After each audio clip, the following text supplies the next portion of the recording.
الحمدللہ رب العالمین صلی اللہ علی محمد وآلہ اجمعین واللعنۃ الدائمۃ علی اعداء محمد وآل محمد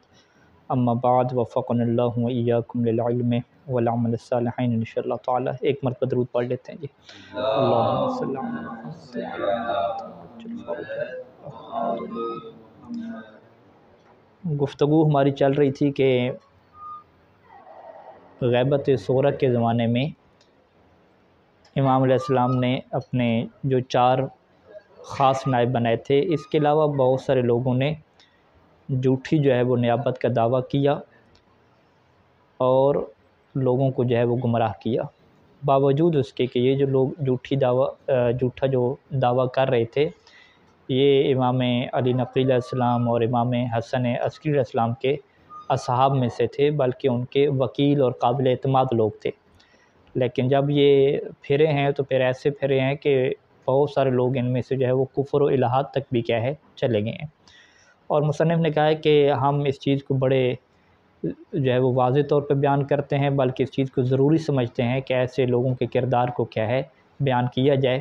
کیونکہ اگر ان کے کردار کو بیان نہیں کیا جاتا تو پھر بڑے جو ہے وہ مسائل بنتے ہیں اور لوگوں کے کیا ہے گمراہی کے چانس زیادہ ہوتے ہیں۔ ان میں سے چوتھے نمبر پہ کیا ہیں، 3 کا ذکر ہو چکا تھا، چوتھے نمبر پہ محمد بن علی بن بلال ہے۔ اس کو جو ہے وہ ابو طاہر کہتے تھے، اور یہ شروع میں جو ہے وہ امام حسن عسکری علیہ السلام کا جو ہے وہ قابل اعتماد بندہ تھا، ان کا وکیل تھا، لیکن اس کے بعد جو ہے یہ منحرف ہو گیا اور امام کی شہادت کے بعد جو ہے وہ اس نے دعویٰ کر دیا کہ یہ امام مہدی علیہ السلام کے بھی کیا ہے وکیل ہے، اور محمد بن عثمان جو امام مہدی علیہ السلام کے دوسرے نائب تھے اس کا بھی کیا اس نے انکار کر دیا۔ وخان بالاموال التی اجتمعت عنده لکی یوصلها الی الامام المہدی، اور اس کے پاس جو اموال جمع ہوتے تھے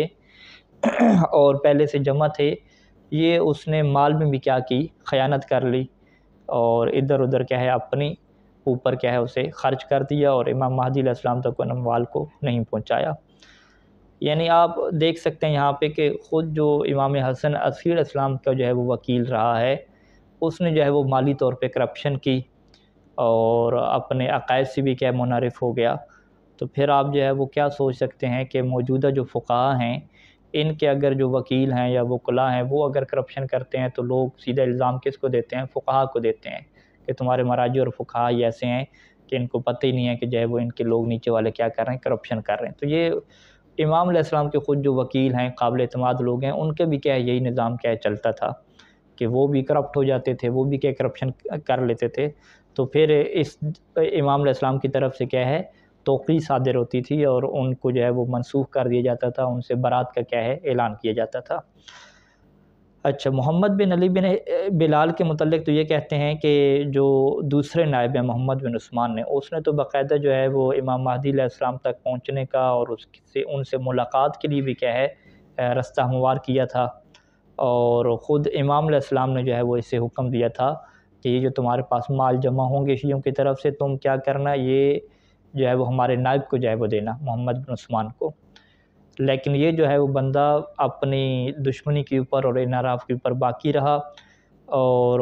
اموال جتنے بھی آتے تھے اس میں کیا خیانت کرتا رہا، یعنی خود امام علیہ السلام سے ملاقات کروائی، امام نے اسے حکم دیا کہ یہ اموال تم نے میرے نائب تک پہنچانے ہیں، لیکن یہ بندہ جو ہے وہ اس کے باوجود کیا ہے اپنی کرپشن پہ باقی رہا اور اموال میں کیا کرتا رہا، خیانت کرتا رہا۔ اور آخر میں پھر ہوا کیا کہ امام علیہ السلام کی طرف سے جو ہے وہ ایک خط جاری ہوا، توقیع کیا ہے نکلی کہ جس میں جو ہے وہ اس کے اوپر لعنت کی گئی اور اس سے کیا ہے برات اختیار کی گئی، اور یہ جو توقیع نکلی ہے اس میں بہت سارے لوگوں سے کیا ہے امام علیہ السلام نے جو ہے وہ برات اختیار کی تھی، ایک گروہ تھا پورا، اس میں کیا ہے اس کا نام بھی تھا حلاج اور شلمغانی کا کیا نام بھی تھا، تو حلاج اور شلمغانی کے حالات بھی کیا ہے مصنف کیا یہاں پہ ترتیب سے کیا بیان کریں گے۔ اس کے بعد جو ہے وہ 5ویں نمبر پہ یہی حلاج کے کیا ہے حالات بیان کریں گے، الحسین بن منصور الحلاج۔ مصنف نے یہاں پہ عنوان باندھا کہ شیطان و ایو شیطان، کہ یہ جو ہے وہ بہت بڑا کیا ہے شیطان تھا، اور امت اسلامیہ جو ہے وہ 10 صدیوں سے اس کی مکاریوں میں مبتلا رہی، اور بلکہ کہا کہ حتیٰ کہ آج کل کے زمانے میں بھی کیا ہے کچھ لوگ ایسے پائے جاتے ہیں کہ جو اس کے عقائد سے اور اس کی جو عرفان اور معرفت کی باتیں ہیں اس سے بھی بڑا متاثر ہوتے ہیں، اور کہتے ہیں کہ جی ہم تو جو ہے وہ حلاج کے جو ہے وہ ماننے والے ہیں اور اس کی معرفت کو کیا ہے قبول کرنے والے ہیں۔ لیکن یہ بندہ جو ہے یہ بہت بڑا کیا تھا، شیطان تھا، اور امام علیہ السلام نے کیا اس کے اوپر لعنت کی تھی۔ اس کے بارے میں مورخین نے یہ لکھا ہے کہ یہ جو ہے وہ کچھ کہتے ہیں کہ یہ خراسان یعنی مشہد کے نیشاپور علاقے کا رہنے والا تھا، اور اصل میں کیا وہاں سے آیا تھا۔ کچھ کہتے ہیں کہ یہ جو ہے وہ تالقان سے تھا، کچھ کہتے ہیں رائے سے تھا، کچھ کہتے ہیں مرو کے علاقے سے تھا۔ اس طریقے سے مختلف کیا اس کے علاقے بیان کیے گئے ہیں۔ اور مورخین اور محدثین نے جب اس کے متعلق گفتگو کی ہے تو اسے واضح طور پہ کذاب لکھا، دجال بھی لکھا، کذاب بھی لکھا، اور اس سے جو ہے وہ شعبدہ باز لکھا کہ یہ جو ہے وہ جادو وغیرہ بھی کیا کرتا تھا، اور اس طریقے سے لوگوں کو جو ہے وہ اپنی کرامتیں کیا ہے دکھایا کرتا تھا، اور صوفیہ تصوف کو کیا ہے یہ ظاہر کرتا تھا، اور یہ دعویٰ کرتا تھا کہ اس کے پاس ہر قسم کا علم ہے،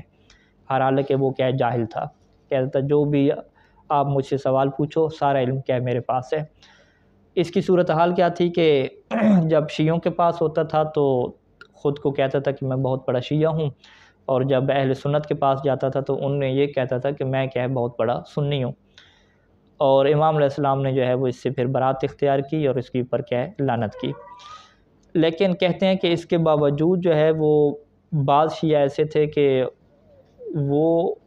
اس کی جو ہے وہ شعبدہ بازیوں میں آگے ہے، اور ان تک امام علیہ السلام کی کیا ہے یہ جو لعنت تھی اور یہ چیزیں کیا نہیں پہنچ سکیں، اور وہ جو ہے وہ اس کو پھر بھی کیا پسند کرتے رہے، اور اس کے جو انحرافی عقائد تھے اور نظریات تھے اس سے کیا منحرف رہے، اور خود جو ان شیعوں کو جو ہے وہ اس توقیع کا بھی کیا پتہ نہیں تھا کہ امام علیہ السلام کی طرف سے کیا ہے یہ توقیع کیا صادر ہوئی۔ اور اس کے جو عقیدے تھے انحرافی، ان میں سے جو بنیادی عقیدہ تھا یہ حلول کا کیا عقائد تھا۔ یہ کہتا تھا کہ اللہ تعالیٰ جو ہے وہ اس کے اندر کیا ہے موجود ہے، اور خود اس وجہ سے یہ کیا ہے دعویٰ کرتا تھا رب ہونے کا اور الہ ہونے کا، یعنی یہ کہتا تھا کہ اللہ میرے اندر آ گیا ہے تو لہٰذا میں تمہارا کیا ہوں معبود ہوں اور تمہارا کیا رب ہوں۔ اور یہ جب قم میں گیا اور قم میں جا کے اس نے کہا کہ جی میں امام مہدی علیہ السلام کا جو ہے وہ وکیل ہوں، اس کی طرف سے کیا بھیجا گیا ہوں، تو اہل قم معرفت والے شیعہ ہوتے تھے، تو انہوں نے جو ہے اسے وہاں سے بھگا دیا اور اس کو کیا کوئی اہمیت نہیں دی۔ کشکول میں جو ہے وہ شیخ بہائی کا یہ جو ہے وہ قول نقل کیا ہے کہ شیخ بہائی نے اس واقعے کو بیان کیا کہ حالات یوں بنے کہ جو بغداد کے رہنے والے تھے وہ سارے کے سارے لوگ جو ہے وہ اس بات کے اوپر گواہی دینے لگے ہیں کہ یہ ایک ایسا بندہ ہے کہ جو واجب القتل ہو چکا ہے، اور وہ انہوں نے جو ہے وہ لکھ کے جو ہے وہ گواہیاں دیں، یعنی ایک جو ہے وہ محضر الخطوط تعبیر استعمال ہوتی تھی کہ محکمے کی طرف سے ایک پیپر ہوتا تھا، اس کے اوپر کیا ہے گواہی دی جاتی تھی کہ لوگ آ کے گواہی دیتے تھے کہ یہ بندہ جو ہے وہ اس قسم کے عقیدے رکھتا ہے اور مرتد ہو چکا ہے۔ اچھا، وہ لوگ جو ہے وہ باقاعدہ خط کے اوپر گواہی لکھتے جا رہے تھے، اور وہ اسی ٹائم پہ کہہ رہا تھا کہ اللہ فی دمی فإنہ حرام، کہ اللہ میرے خون کے اندر ہے لہٰذا میرا خون بہانا کیا ہے تمہارے اوپر حرام ہے، اور وہ اسی بات کو بار بار دہرا رہا تھا، اور لوگ کیا ہے اس کی بات کو لکھ رہے تھے کہ یہ واضح طور پہ کہہ رہا ہے کہ اللہ جو ہے میرے خون کے اندر آ چکا ہے لہٰذا تم کیا ہے مجھے نہیں مار سکتے۔ اور یہ جب اہل بغداد سب نے مل کے جو ہے وہ گواہی جو ہے وہ جمع کرائی محکمے میں کہ یہ بندہ تو جو ہے وہ عجیب و غریب قسم کے نظریات رکھتا ہے اور خود کو جو ہے وہ رب اور اللہ کہتا ہے، حلول کا عقیدہ رکھتا ہے، تو پھر جو ہے وہ حکومت کی طرف سے جو اس ٹائم پہ جو تھے مقتدر عباسی خلیفہ، اس کی طرف سے یہ آرڈر ہوتا ہے کہ اسے جو ہے پکڑ کے لے آئیں اور جیل میں کیا ہے اسے لگا دیا گیا، اور وہاں پہ پھر حکومت کی طرف سے یہ فیصلہ صادر ہوتا ہے کہ اسے سب سے پہلے جو ہے وہ 1000 کوڑے کیا مارے جائیں، اور اگر 1000 کوڑوں کے مارنے کے دوران مر گیا تو ٹھیک ہے، اگر نہیں مرتا تو پھر دوبارہ کیا 1000 کوڑے مارے جائیں یہاں تک کہ یہ کہ مر جائے، اور آخر پہ کیا ہے اس کا جو سر ہے وہ تن سے کیا جدا کر دیا جائے۔ اور پھر کہتے ہیں کہ باقاعدہ جو ہے وہ اسے پکڑ کے لوگوں کے سامنے کیا لایا گیا، اور جو بغداد میں باب الطاق تھا وہاں پہ اس کو جمع کیا گیا، اور بہت سارے لوگ جو ہے وہ اکٹھے تھے، اور وہاں پہ کیا ہے اسے 1000 کوڑے لگائے گئے، اور 1000 کوڑے لگانے کے بعد جو ہے وہ اس کے ہاتھ پاؤں بھی کیا کاٹے گئے اور سر بھی کاٹا گیا، اور پھر اس کا جو جسم تھا اسے کیا ہے آگ لگا دی گئی، اور آگ لگانے کے بعد اس کا جو سر بچا تھا اسے جو ہے وہ باقاعدہ پل کے اوپر کیا ہے لٹکا کے رکھا گیا، اور یہ جو ہے وہ 309 ہجری کا جو ہے وہ واقعہ ہے، یعنی یہ جو حلاج تھا جو اس نے جو ہے کس طریقے سے جو ہے امام علیہ السلام کا کیا گمراہ کیا. یہ 5واں نمبر پہ ہو گیا حلاج. 6 نمبر پہ جو ہے وہ ایک تفصیلی حالات ذکر کر رہے ہیں شلمغانی کے کہ محمد بن علی الشلمغانی کہ اس نے جو ہے وہ کیا کیا حالات خراب کیے اور یہ کتنا بڑا جو ہے وہ عالم تھا. یعنی یہ بہت بڑا محدث تھا. اہل بیت علیہ السلام کی احادیث اس نے کیا جمع کی ہوئی تھی اور جب یہ منحرف ہوا تو پھر اس نے حدیثوں کے اندر کیا تبدیلی کرنا شروع کی اور کس طرح سے جو ہے اس کی اوپر لعنت ہوئی اور حسین میں روک کا کہ اس کے متعلق کیا کردار رہا. تو یہ ایک کیا ہے اس کے تفصیلی حالات ہیں. تو انشاءاللہ جو ہے وہ اگلے درس میں ہم اس کو کیا ہے وہاں پہ ذکر کریں گے. صلی اللہ علی محمد و علی اجمعین. اللہم صلی علی محمد و علی محمد.